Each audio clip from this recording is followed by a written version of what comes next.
Hello दोस्तों, स्वागत है आपका हमारे यूट्यूब चैनल ज्ञान एंड जीके पर। दोस्तों, अगर आप रीट की तैयारी कर रहे हो तो ये वीडियो आप शुरू से लेकर एंड तक ज़रूर देखिएगा।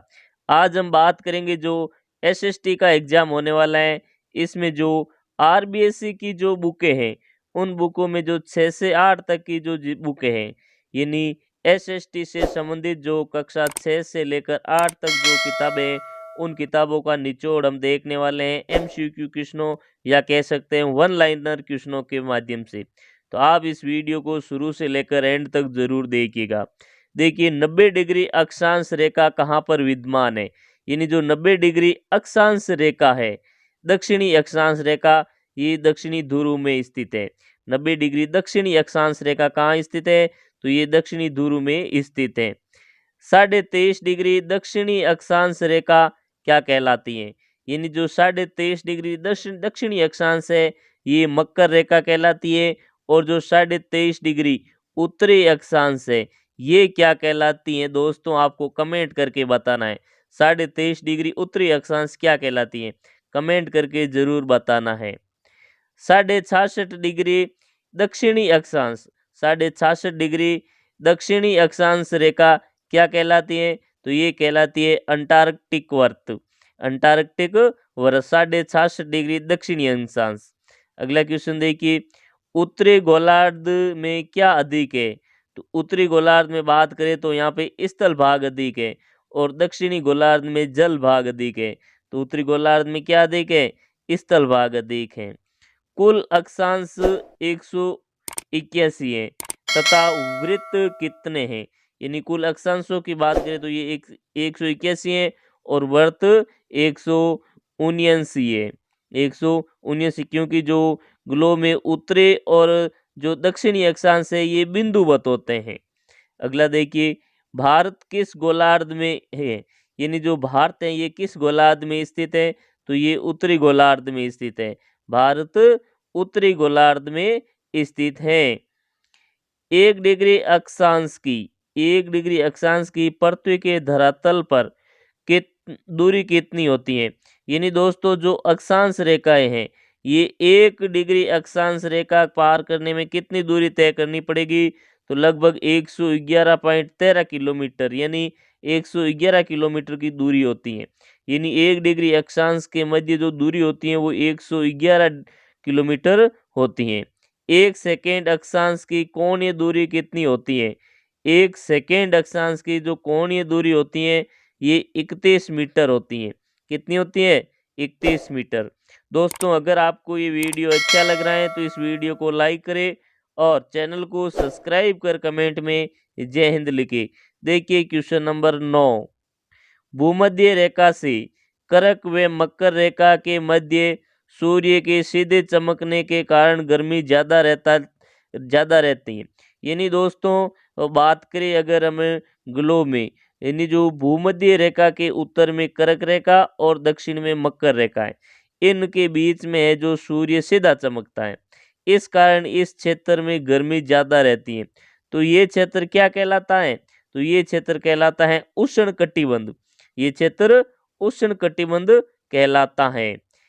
अंतर्राष्ट्रीय तिथि रेखा, अंतर्राष्ट्रीय तिथि रेखा प्रशांत महासागर की बेरिंग ट्रेट, फिजी, टोंगा आदि महाद्वीपों पर क्यों मुड़ती है, यानी अंतर्राष्ट्रीय जो तिथि रेखा है ये प्रशांत महासागर के Bering strait, strait, Fiji, Tonga आदि द्वीपों पर क्यों मुड़ जाती है, क्योंकि वहां दिन तक या तिथि के भ्रम से मुक्त हो, यानी वहां पे तिथि या दिन के भ्रम से मुक्त हो, इसलिए वहां पे मुड़ जाती हैं। देशांतरों के मध्य का स्थान क्या कहलाता है, यानी जो दोस्तों देशांतरों के मध्य का जो स्थान है ये गोरे या कोट कहलाता है। ये गोरे या कोट कहलाता है। अक्षांशों के मध्य का स्थान क्या कहलाता है, तो अक्षांशों के मध्य का स्थान कहलाता है कटिबंध।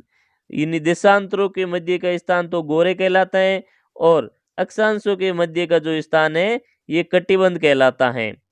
0 डिग्री अक्षांश व 0 डिग्री देशांतर रेखा कहाँ पर मिलती है, 0 डिग्री अक्षांश और 0 डिग्री देशांतर ये रेखा अटलांटिक महासागर में मिलती हैं। दोस्तों ऐसे क्वेश्चन हर बार रीट भर्ती में पूछे जाते हैं, तो आपको ऐसे क्वेश्चनों को जरूर ध्यान में रखना चाहिए। 0 डिग्री अक्षांश व 0 डिग्री देशांतर रेखा कहाँ पर मिलती है? तो ये दोनों अटलांटिक महासागर में मिलती हैं। 180 डिग्री देशांतर को अंतर्राष्ट्रीय तिथि रेखा कब माना गया? यानी दोस्तों बात करें अंतर्राष्ट्रीय तिथि रेखा की, तो ये 180 डिग्री देशांतर है। 180 डिग्री देशांतर रेखा को अंतर्राष्ट्रीय तिथि रेखा माना गया है। ये कब माना गया है? तो ये 1884 में आयोजित वाशिंगटन सभा में माना गया है। 1884 में आयोजित वाशिंगटन सभा में इसे अंतर्राष्ट्रीय तिथि रेखा माना गया है, 180 डिग्री देशांतर रेखा को।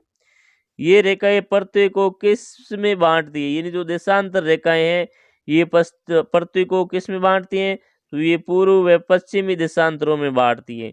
पूर्वी देशांतर और पश्चिमी देशांतरों में देशांतर रेखाएं बांटनी है। ग्रीनविच से गुजरने वाली 180 देशांतर रेखा क्या कहलाती है? यानी जो ग्रीनविच से गुजरने वाली 180 डिग्री देशांतर रेखा, 180 डिग्री देशांतर रेखा क्या कहलाती है? तो ये कहलाती है प्राइम मेरिडियन। प्राइम मेरिडियन कहलाती हैं। अगला क्वेश्चन देखिए 17 नंबर क्वेश्चन। लंदन के पास ग्रीनविच नामक स्थान पर क्या है? तो यहाँ पे ब्रिटिश रॉयल वेधशाला है। लंदन के पास ग्रीनविच नामक स्थान पर क्या है? तो यहाँ पे ब्रिटिश रॉयल वेधशाला स्थित है। अगला क्वेश्चन देखिए 18 नंबर क्वेश्चन। प्राइम मेरिडियन रेखा, प्राइम मेरिडियन रेखा पृथ्वी को 2 बराबर भागों पूर्वी व पश्चिमी देशांतरों में बांटती है। इसे क्या कहा जाता है? तो इसे क्या कहा जाता है? इसे अंतर्राष्ट्रीय तिथि रेखा कहा जाता है। अंतर्राष्ट्रीय तिथि रेखा जो पृथ्वी को 2 बराबर भागों में बांटती है पूर्वी व पश्चिमी देशांतरों में। 21 जून को कर्क रेखा पर सूर्य लंबवत चमकता है, जिससे कर्क रेखा पर सबसे बड़ा दिन व रात सबसे छोटी होती है। यानी दोस्तों बात करें 21 जून का, 21 जून को जो सूर्य है ये कर्क रेखा पर सीधा चमकता है या लंबवत चमकता है? तो कर्क रेखा पर तो है जो सबसे बड़ा दिन होगा और यहाँ पे सबसे छोटी रात होगी। और ये अवस्था क्या कहलाती है? तो ये ग्रीष्म अयनांत कहलाती है। ये कहलाती है ग्रीष्म अयनांत। अगला क्वेश्चन देखिए 21 नंबर क्वेश्चन। 22 दिसंबर को सूर्य मकर रेखा पर लंबवत चमकता है।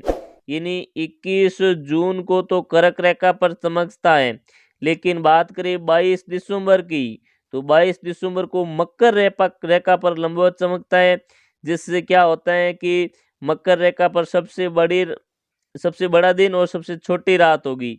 और उत्तरी अक्षांश यानी उत्तरी में कर्क रेखा पर सबसे बड़ी रात और सबसे छोटा दिन हो जाएगा, उल्टा हो जाएगा। ये अवस्था क्या कहलाती है? ये अवस्था शीत अयनांत कहलाती है। यानी जब मकर रेखा पर सूर्य चमकेगा तो शीत अयनांत, और कर्क रेखा पर जब सूर्य लंबवत चमकता है तब ग्रीष्म अयनांत कहलाता है। पृथ्वी अपने अक्ष पर पश्चिम से पूर्व दिशा में किस गति से घूमती है? दोस्तों पहले तो बात करें कि पृथ्वी अपने अक्ष पर घूमती है, किस दिशा में घूमती है? तो ये पश्चिम से पूर्व दिशा में घूमती है। और इसकी गति कितनी होती है? तो इसकी गति होती है 1610 किलोमीटर प्रति घंटा। 1610 किलोमीटर प्रति घंटा की रफ्तार से पृथ्वी अपनी अक्ष पर पश्चिम से पूर्व दिशा में घूमती है। पृथ्वी के किस गति से दिन रात होते हैं? यानी पृथ्वी के किस गति से दिन रात होते हैं? तो ये घूर्णन गति से दिन रात हो सकते हैं, या हम कह सकते हैं परिभ्रमण, यानी परिभ्रमण या घूर्णन गति के द्वारा है जो दिन रात बनते हैं।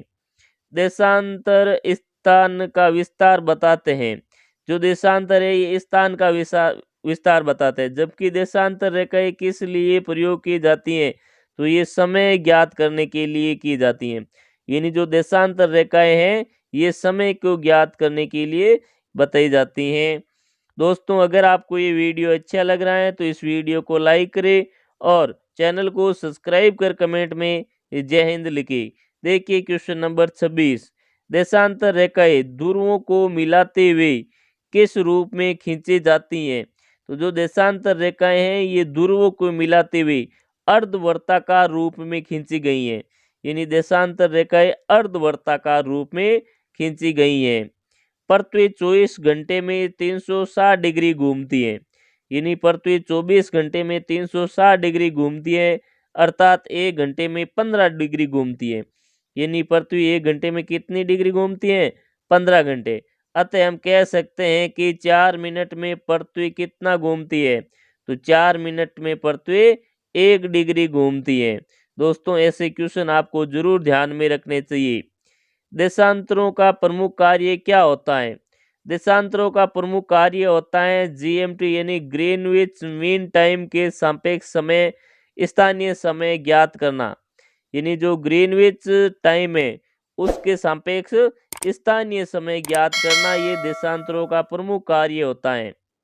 किसी देश से गुजरने वाले देशांतर रेखा के आधार पर वहां का मानक समय निर्धारित किया जाता है। यानी किसी देश से गुजरने वाले देशांतर रेखा के आधार पर वहां का मानक समय ज्ञात किया जाता है। और रूस व अमेरिका में कितने मानक समय हैं? तो यहाँ पे 9 मानक समय हैं। रूस और अमेरिका में 9 मानक समय रेखा है। भारत का मानक समय, दोस्तों बात करें Bharat Indian standard time zone, Indian standard time zone जो 82.5 डिग्री पूर्वी देशांतर पर स्थित है। यानी जो भारत का मानक समय रेखा है ये 82.5 डिग्री पूर्वी देशांतर रेखा है। ये उत्तर प्रदेश के प्रयागराज में मिर्जापुर के पास नैनी नामक स्थान से तय किया जाता है। यानी जो भारत की मानक समय रेखा है 82.5 डिग्री, ये नैनी नामक स्थान जो उत्तर प्रदेश में है वहां से गुजरती है। और ये ग्रीनविच से कितना आगे? तो ये ग्रीनविच टाइम जोन से 5.5 घंटा या 5 घंटे 30 मिनट आगे हैं। तो दोस्तों आज का वीडियो हमारा आपको कैसा लगा? अगर ये वीडियो अच्छा लगा तो इस वीडियो को लाइक करें और चैनल को सब्सक्राइब कर कमेंट में जय हिंद लिखें। थैंक यू, धन्यवाद।